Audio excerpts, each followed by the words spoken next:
not going to be much on this video. As you know, if you watch my channel very often, it's not often that I do this. Do what, Gene?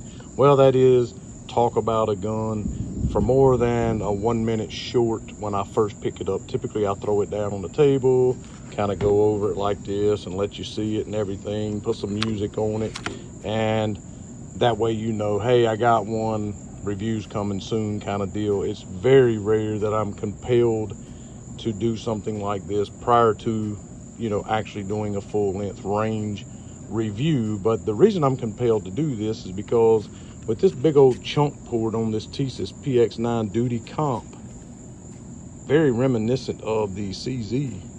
And in picture, I was so intrigued. I was like, okay, well, Tisas is known for being budget friendly. It's got that blue, what looks like an aluminum trigger on there, flared mag well, which can be removed. It has little extensions that you can add to your mag release here, just like on some of your Canics. I was super intrigued, okay? I was actually excited about going and picking it up. I drove over an hour today to go and get it, okay? And it's got match grade barrel in there and everything, but upon initially picking it up, I'm like, you know, this feels weighted very oddly, okay? It's just, I can't really explain it. I don't want to say top heavy, but although that is kind of what it feels like, it's just weighted very weirdly, okay? And something right along in here, even with changing these side panels and stuff, is going to eat my middle finger up, okay? And my wife picked it up, and I didn't know, or I would have videotaped her picking it up. And she said, well, let me see the new gun you couldn't wait to go get.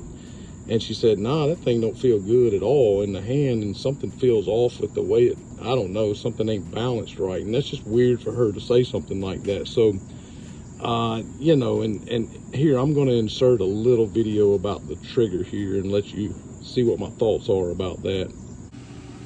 I'll tell you what, the Tisas PX9 Duty Comp better really bring it home in performance, because the trigger is bad. I mean, you hit what you believe is a wall right there, but it just a monster amount of take up after the wall. And this reset is bad, dude. Watch this.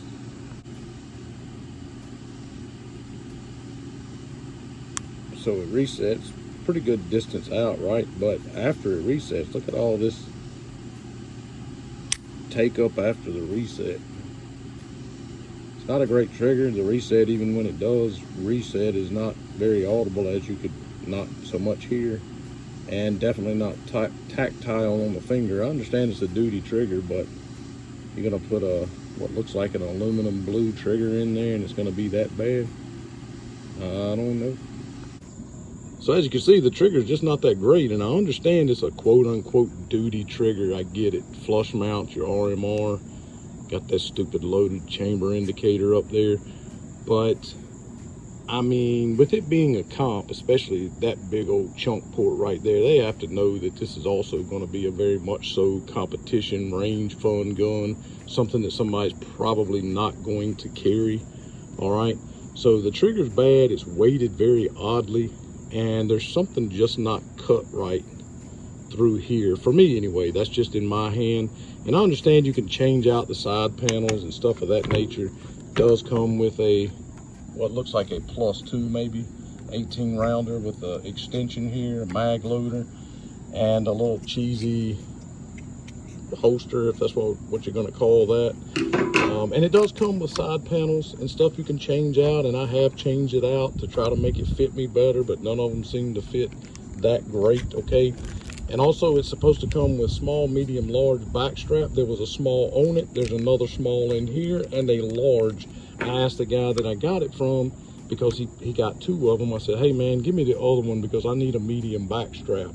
Well, he pulled it out. Guess what? It also had two small back straps and 1 large, no medium. Okay, I did reach out to him. We'll see what comes of that. Again, it does have the flared mag well, which I typically like, keep my grip high and tight.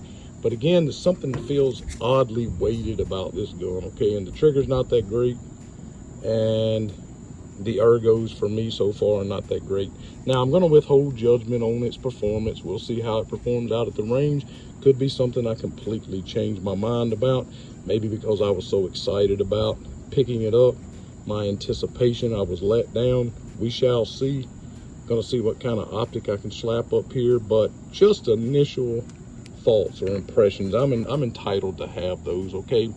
And another thing is that when you've been known as a budget-friendly gun company, right, and everything you've ever offered has been super, super low price, but you gave a lot of value, okay, when you creep up into the $500 price range, which is where this is at, well, then you better really, really bring it, okay?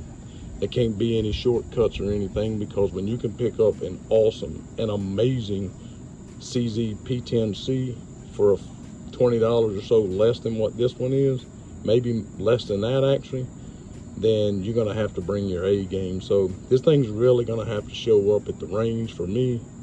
And maybe once I get my medium back strap, that might be a game changer as far as the ergos, but it's not gonna change the fact that it's weighted very oddly.